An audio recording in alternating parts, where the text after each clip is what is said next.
क्या कश्मीर के पहलगाम में जो कुछ हुआ उसे लेकर इंडिया वर्सेस पाकिस्तान में वॉर हो सकती है? अगर भारत और पाकिस्तान में युद्ध होता है तो कौन जीतेगा? क्या पाकिस्तान के पास इतना पैसा है कि वो भारत से लंबा युद्ध लड़ सकता है? पाकिस्तान जिस एटम बम के दम पर बार बार धमकियां देता है, क्या वो भारत को वाकई में परेशान कर सकती है? दुनिया में कौन किधर खड़ा होगा, यह सवाल बड़ा महत्वपूर्ण है। क्या वॉर होगी? क्योंकि सोशल मीडिया पर जुबानी मिसाइलें खूब चल रही हैं। इंडिया से लेकर पाकिस्तान तक फिलहाल न्यूज रूम जो है वो युद्ध के अखाड़े बन गए हैं। माहौल बिल्कुल बना है कि इंडिया पाकिस्तान में वॉर होने वाली है, कभी भी हो सकती है। दोनों देश के नेता जो है एक दूसरे के खिलाफ खुलकर बोल रहे हैं। लेकिन सवाल यह है कि क्या वाकई में कश्मीर को लेकर यह वॉर हो सकती है? जिस तरह से भारत ने पहलगाम पर आतंकवादी हमला हुआ उसके बाद झेलम को लेकर एक बड़ा फैसला किया, ऐसा लग रहा है कि पाकिस्तान उसे झेल नहीं पा रहा। पाकिस्तान से बहुत शोर आ रहा है। पाकिस्तान खुलकर भारत को धमकियां दे रहा है कि अगर पानी रोका तो यह वॉर की तरफ पहला कदम होगा। पाकिस्तान धमकी दे रहा है कि हम पानी रोकने पर हिंदुस्तान की जबान खींच लेंगे, सांसें बंद कर देंगे, कश्मीर के दरियाओं में खून बहा देंगे। बिलावल भुट्टो तो और आगे बढ़कर कह रहे हैं कि सिंधु दरिया हमारा है, या तो हमारा पानी बहेगा या खून बहेगा। लेकिन हमें लगा कि जब ये सारी चर्चाएं चल रही हैं तो क्यों ना इसका जवाब ढूंढा जाए। हालांकि अगर दिल पर हाथ रखें तो हिंदुस्तान से लेकर पाकिस्तान और सारी दुनिया को इस सवाल का जवाब पता है कि अगर भारत और पाकिस्तान में युद्ध होता है तो इस युद्ध का नतीजा क्या होगा। लेकिन फिर भी हमें लगा कि भावनाओं से आगे बढ़ के एक रियलिटी चेक करते हैं। बकैती करने की जगह, ज्ञान देने की जगह, टीवी पर जो वो हो हल्ला शोरबाजी होती है उसकी जगह असलियत देख लें। और असलियत की शुरुआत पैसे से होती है, क्योंकि सारा खेल पैसे का है। और जहां तक पैसे की बात है, भारत की 3.5 ट्रिलियन डॉलर की अर्थव्यवस्था है, जो पाकिस्तान की केवल 376 अरब डॉलर की अर्थव्यवस्था से 10 गुना बड़ी है। अब यहीं से समझ में आ जाता है कि भारत एक लंबी जंग को लड़ सकता है, लेकिन अगर पाकिस्तान भारत से युद्ध लड़ेगा तो कुछ ही हफ्तों में पाकिस्तान टूट जाएगा, क्योंकि उसके पास पैसा नहीं है। और ये इमोशंस पर हम नहीं कह रहे, ये भारत और पाकिस्तान की अर्थव्यवस्था के आंकड़े बताकर कह रहे हैं। आपको जानकर हैरानी होगी कि पाकिस्तान की सेना का बजट भारत के रेलवे के बजट से कम है। अगर सैनिकों की बात की जाए, भारत के पास 14.5 लाख सक्रिय सैनिक हैं, जो दुनिया की चौथी सबसे बड़ी सेना है। जबकि पाकिस्तान की बात करेंगे तो 6.5 लाख सैनिक हैं। भारत का रक्षा बजट जो है वो 80 अरब डॉलर के आसपास है, जबकि पाकिस्तान का रक्षा बजट जो है वो 7-8 अरब डॉलर के आसपास है, यानी भारत से 10 गुना कम। और उसमें भी जो पैसा है वो IMF, चाइना की उधारी, उनके अनुदानों के सहारे है। जिस एटम बम को लेकर पाकिस्तान लंबी लंबी डींगे हाँकता और कहता है जी पाव पाव के एटम बम है, छोटे एटम बम है, बड़े एटम बम है, ऐसे एटम बम है। देखो, परमाणु युद्ध को लेकर आपको ये बात माननी पड़ेगी कि दुनिया में कभी भी ये हमला होगा तो वो बर्बादी करेगा। लेकिन पाकिस्तान अगर इस बात को लेकर खुश हो रहा है कि परमाणु स्थिति उसे ताकतवर बनाएगी, तो उसे समझना पड़ेगा कि भारत की गहरी रणनीति, भारत के ज्यादा संसाधन, बेहतर पुनर्जन्म की क्षमता रखते हैं। पाकिस्तान के साथ ये नहीं है। पाकिस्तान के पास सिर्फ एक दोस्त है जो उसका अपना वहम है। भारत की कूटनीति दुनिया से बेहतर है और पाकिस्तान के पास दोस्त के नाम पर सिर्फ एक है, उसका वहम। इसलिए कई बार लगता है कि पाकिस्तान जिस तरह से भारत को धमकियां दे रहा है वो हंसी का पात्र है, क्योंकि हकीकत पाकिस्तान की यही है कि उनके मुल्क में रोटी, बिजली, पानी का काल है। वो भारत से जंग की बातें करते लेकिन अपने देश को संभालने की स्थिति में नहीं है। भारत से ख्वाबों में जंग जीत सकते हैं, हकीकत कहानी अलग है। और यह इतिहास भी गवाह है, यह आज की कहानी नहीं है। साल 1947 में पाकिस्तान ने कश्मीर को हड़पने की कोशिश की, भारतीय सैनिकों ने उल्टे पांव दौड़ाया था। साल 1965 में पाकिस्तान ने युद्ध छेड़ा, उन्हें लगा कि शायद हम कमजोर हो गए हैं। लाल बहादुर शास्त्री साहब ने उस वक्त लाहौर की दहलीज पर ले जाकर तिरंगा फहराया था, हवा टाइट कर दी थी। साल 1971 में पाकिस्तान के 2 टुकड़े हिंदुस्तान ने कर दिए थे। दुनिया में सबसे ज्यादा सैनिकों का आत्मसमर्पण उसी दौरान हुआ था। 93,000 सैनिकों ने समर्पण किए थे और वो तस्वीरें आज भी पाकिस्तान को शर्मिंदा करती हैं। पाकिस्तान 2 हिस्सों में बढ़ गया था, बांग्लादेश, और आज भी पाकिस्तान उस बात को लेकर रह रह करके लसता रहता है। 47 में बने पाकिस्तान के 2 टुकड़े हिंदुस्तान ने एक झटके में कर दिए थे। हम वही हैं। 1984 में पाकिस्तान ने जब होशियारी से सियाचिन पर कब्जा करना चाहा, हमने सियाचिन से उसे भगा दिया। ऑपरेशन मेघदूत हिंदुस्तान की वीरता का प्रमाण है। साल 1999 जब पाकिस्तान ने जनरल परवेज मुशर्रफ ने अपने ही प्रधानमंत्री को बेवकूफ बनाकर उनकी पीठ पर खंजर घोंपकर तख्ता पलट कर दिया था और कश्मीर में घुसने की कोशिश कर दी थी और दोस्ती का नाजायज फायदा उठाकर हिंदुस्तान को बेवकूफ बनाने की कोशिश की थी, तब भी हिंदुस्तान ने पाकिस्तान को पहाड़ों से धकेल कर भगाया। आलम यह था कि पाकिस्तान अपने सैनिकों की लाश उठाने नहीं आया, उन्हें कबूल नहीं कर रहा था। और उसके बाद पाकिस्तान प्रत्यक्ष तौर पर लड़ने कभी नहीं आया। वो कभी पुलवामा, कभी उरी, कभी संसद पर हमला, कभी ताज होटल पर हमला, कभी पहलगाम, लोगों को भड़काकर, फुसलाकर, धमकाकर हिंदुस्तान में हमले करवाए। सीधी लड़ाई पाकिस्तान की हैसियत नहीं रही। जिस तरह से इन युद्धों के बाद पाकिस्तान को हमने सबक सिखाया, तो जिस शिमला समझौते को पाकिस्तान बार बार कहता है कि अब तोड़ दिया जाएगा, उसका लिहाज पाकिस्तान ने रखा कब? 99 में, सियाचिन में? कब रखा पाकिस्तान ने? कभी नहीं रखा। संसद हमले में, ताज होटल हमले में, उरी में, पुलवामा में। पाकिस्तान को याद रखना चाहिए कि पाकिस्तान, भारत ने तुम्हें बार बार हराया है, दुनिया ने तुम्हें अपमानित होते हुए देखा है, और जिस परमाणु धमकियों के दम पर तुम बार बार अटैक करने की बात करते हो कि पाकिस्तान के पास हकीकत में और कुछ नहीं है, ना जल शक्ति, ना थल शक्ति, ना वायु शक्ति। तीनों शक्तियों में हिंदुस्तान के आसपास भी पाकिस्तान नहीं फटकता।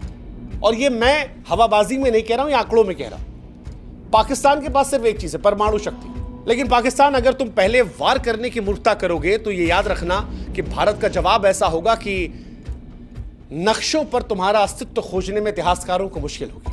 भारत एक शांति प्रिय देश है जिसने परमाणु शक्ति बनाने के बाद यह कहा था कि भारत की नीति नो फर्स्ट यूज है। अटल बिहारी वाजपेयी साहब ने कहा था कि हम पहले इस्तेमाल नहीं करेंगे परमाणु शक्तियों का। लेकिन यह बात याद रखना, हम पहले इस्तेमाल नहीं करेंगे, यह सच है, लेकिन भारत की क्षमता कंप्लीट डिस्ट्रक्शन की है। यानी जब तबाही हम मचाना शुरू करेंगे तब पूर्ण तबाही मचाएंगे। और पाकिस्तान जिस परमाणु ताकतों की बार बार धमकियां देता है, भारत अब उससे वहां पर भी बेहतर हो गया है। पाकिस्तान के पास 170 परमाणु हथियार है। पुराने डेटा के अनुसार पाकिस्तान ये दावा करता था कि हमारे पास ज्यादा है, लेकिन मौजूदा दौर में हिंदुस्तान उससे आगे निकल गया है। कई ऐसी गुप्त रिपोर्टें हैं इंटरनेशनल जो दावा करती हैं कि भारत के पास 180 प्लस हथियार हैं। और हथियारों के आगे भारत के पास वो मिसाइलें हैं जिनकी क्षमता पाकिस्तान की मिसाइलों से कहीं ज्यादा है। जैसे भारत की अग्नि 5 मिसाइल 5,500 किलोमीटर रेंज की है, जबकि उनकी शाहीन 3 2750 है। भारत की मिसाइलें इतनी तेज है कि पाकिस्तान को जवाब देने का वक्त नहीं मिलेगा। भारत के पास पाकिस्तान से बेहतर डिफेंस सिस्टम है जो पाकिस्तान के बैलिस्टिक मिसाइल डिफेंस को नाकाम कर देंगे। पाकिस्तान के पास न्यूक्लियर हथियार है, लेकिन वो समझना पड़ेगा कि जब भारत से आप लड़ने की बात करते हो तब वो भी उनकी अर्थव्यवस्था जैसे हो जाते हैं, जो कागज पर तो शोर मचाते हैं लेकिन रियलिटी में अलग हो जाते हैं। जहां तक बात परमाणु युद्ध की है, मुझे लगता नहीं कि दुनिया ऐसा करने देगी या पाकिस्तान ऐसा करना चाहेगा। लेकिन अगर कूटनीतिक दृष्टिकोण पर बात करते हैं, प्रैक्टिकल होकर, तो आज पूरी दुनिया भारत के साथ खड़ी है। आज भारत का दोस्त अमेरिका भी है, रूस भी है। भारत फ्रांस से भी दोस्त है, इजराइल से भी दोस्त है। भारत के पास जापान भी है। पाकिस्तान के पास सिर्फ एक दोस्त है, चाइना। और चाइना पाकिस्तान का दोस्त नहीं है, पाकिस्तान को वो मोहरे की तरह इस्तेमाल करता है। पाकिस्तान ऑलरेडी FATF की ग्रे लिस्ट में फंसा हुआ है। अंतर्राष्ट्रीय समुदाय के लिए इसे आतंकवादी देश मनाता है। चाइना उसे जैसे तैसे बचाता है। चाइना इस युद्ध के बहाने अपने 4 काम और करवा लेगा। वैश्विक मंचों पर पाकिस्तान अलग थलग है। दुनिया में पाकिस्तान की इमेज जो है वो एक आतंकवादी देश की, और ये बात दुनिया जानती है। जैसे तैसे चाइना के वीटो से हर बार वो ग्रे लिस्ट में बच जाता है, और चाइना खुद अमेरिका के साथ उलझा पड़ा है। रूस हमारा नया दोस्त है। अब वो दौर भी निकल गया जब पाकिस्तान के साथ अमेरिका दिया करता था, और जब देता भी था अमेरिका साथ, तब भी कुछ उखाड़ नहीं पाया था पाकिस्तान। आप याद करो, 71 की लड़ाई में अमेरिका ने पाकिस्तान का साथ दिया था। अमेरिका ने भारत को धमकियां दी थी कि भारत पर वो हमला कर देगा, लेकिन उसके बावजूद भारत ने ना सिर्फ पाकिस्तान को हराया, 93,000 सैनिकों का आत्मसमर्पण करवाया, बल्कि पाकिस्तान के 2 टुकड़े भी करवाए। And that is reality of Pakistan. ये भारत की रियलिटी है। सबसे बड़ी बात, जिस कश्मीर में पाकिस्तान को लेकर आवाजें उठने लगी थी, इस घटना के बाद उस कश्मीर ने भी पाकिस्तान को अलग थलग कर दिया। कश्मीरी भी इस बार खुलकर कह रहे हैं कि भाई साहब हम तुम्हारे साथ नहीं हैं, तुम्हारे साथ रहकर हमें मिला क्या? तुम्हारे पास जो कश्मीर का हिस्सा है वहां कौवा नहीं आता, हमारे यहां कम से कम लोग तो आ रहे हैं। वो जो होटल दिल्ली में 10,000 का मिलता है वो कश्मीर में 20-22,000 का मिल रहा है, इतनी भीड़ वहां पर है। ये जो कश्मीरी लोग आज मस्जिदों में हिंदुस्तान के समर्थन की बात कर रहे हैं, जो घटना हुई है पहलगाम में उसका विरोध कर रहे हैं, सड़कों पर भारत का तिरंगा लेकर उतर रहे हैं, ये इसलिए उतर रहे हैं क्योंकि इनकी जिंदगी भारत के साथ बेहतर हुई है। और कश्मीरी भी ये बात जानता है। तो जो लोकल सपोर्ट की आप उम्मीद कर रहे थे वो भी आपको नहीं मिलने वाला। ये 2-4 छुटपुटिये लाकर अगर आप सोच रहे हैं कि आप जंग जीतेंगे तो आप होशियार हो जाइए। और अगर ये पैमाना है तो आपके यहां भी जानते हैं आप क्या कहानी है, पाकिस्तान के अंदर विरोधाभास कितना है। हकीकत यही है कि आज दुनिया भारत को एक उभरती महाशक्ति के तौर पर देखती है। Bharat quad, BRICS, G20, SCO जैसे वैश्विक मंचों पर नेतृत्व कर रहा है। पाकिस्तान की हैसियत है कि FATF के ग्रे लिस्ट में फंसा हुआ है, आतंक का पनाहगार और दुनिया में अलग थलग। अगर पाकिस्तान युद्ध का सोच रहा है तो पाकिस्तान को समझना पड़ेगा कि लंबे युद्ध के लिए पैसा, संसाधन, सैनिक या रणनीति चाहिए जो उसके पास नहीं है। कुछ ही हफ्तों में पाकिस्तान की सैन्य ताकत खत्म हो जाएगी, लेकिन भारत पाकिस्तान के मुकाबले कहीं बेहतर संसाधन में है, कहीं बेहतर सैन्य में है, रणनीति में है, वैश्विक समर्थन है, आर्थिक मजबूती है। यह भारत की कहानी है। और अगर इसके आगे मामला बढ़ता है परमाणु हथियार के गलत इस्तेमाल का, तो जैसा हमने पहले भी कहा कि इतिहासकारों को पाकिस्तान के नक्शे को खोजने के लिए संघर्ष करना पड़ेगा। भारत को नुकसान होगा, हो सकता है हमारा आधा शरीर छलनी हो जाए, लेकिन पाकिस्तान को कोई ढूंढ नहीं पाएगा, यह गारंटी है। और पिछले लड़ाई इसके सबूत है, चाहे वो 71 की लड़ाई हो 2 टुकड़ों में बांटने की, करगिल की लड़ाई हो, बालाकोट का जवाब जिस तरह हमने दिया, पुलवामा हमले का जवाब, ये पाकिस्तान को याद रखना चाहिए। 12 दिन के अंदर आतंक के तमाम अड्डों को नेस्तनाबूद कर दिया था, F-16 गिरा दिया था। और जिस अभिनंदन की चाय को लेकर वो कई बार मजाक उड़ाने की कोशिश करते हैं, पाकिस्तान की संसद में बयान है कि अभिनंदन को लौटाने का दबाव किस तरह था, किस तरह लोगों के पैर थर-थर कांप रहे थे। और ये हिंदुस्तान का जवाब नहीं है, ये पाकिस्तान की संसद में उनके सांसद का बयान कोट है कि टांगे कांप रही थी, डर ये था भारत हमला ना कर दे, इसलिए अभिनंदन को लौटाया। ये चाय की नौटंकी सोशल मीडिया पर, टीवी डिबेट के तमाशों में अच्छी लगती है, रियलिटी जो है इससे बहुत अलग है। और रियलिटी यही है कि ये वो भारत नहीं है जो खामोश बैठता था, ये भारत है जो फैसले ले लेता है। अब हम उससे आगे निकल रहे हैं जहां एक गाल पे थप्पड़ खाओ दूसरा आगे कर दो। अब यह है, अगर गाल पे थप्पड़ मारोगे तो ऐसा मारेंगे कि लौट के गिरोगे। जवाब देते भी हैं, हिसाब भी करते हैं। और इसीलिए इस रियलिटी को पाकिस्तान को भी एक्सेप्ट करना होगा कि जिस देश के गोदाम खाली हो, हवाई जहाज जर्जर हो, अर्थव्यवस्था दिवालिया हो चुकी हो, वो भारत जैसी सैन्य महाशक्ति को चुनौती नहीं दे सकता। इतिहास के पन्ने जब पलटे जाते हैं तो कुछ मुल्क अपनी वीरता से अमर होते हैं और कुछ कायरता से मिट जाते हैं।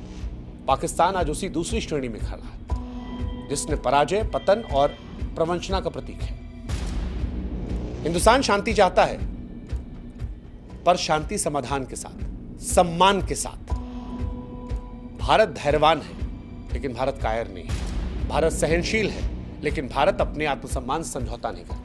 और अगर गलती से भी पाकिस्तान ने ऐसी कोई हिमाकत करने की कोशिश की तो यकीन मानिए इस बार बांग्लादेश नहीं बनेगा, इस बार सियालकोट नहीं बचेगा, इस्लामाबाद का नाम भी जो है वो इतिहास में पहुंच जाएगा। तो ये बात उनको समझनी चाहिए, क्योंकि अगर इस बार ऐसा कोई युद्ध होता है, जिस तरह से पाकिस्तान हमें प्रवोक करता है या हमारे लोगों को मारता है या अपने दहशतगर्दों को हिंदुस्तान में भेजता है, और या इन सब के बाद भी वो हिंदुस्तान को आंख दिखाने की कोशिश करता है और कहता है जी पाव भर के एटम बम है, तो जी पाव के एटम बम वाले अगर युद्ध में आप जाएंगे तो फिर इतिहास आपको ऐसे याद करेगा कि देयर वॉज अ पाकिस्तान, 1947 में बना था, 21वीं सदी में अंत हो गया। आशा करते हैं कि इंसानियत उस दौर में ना जाए।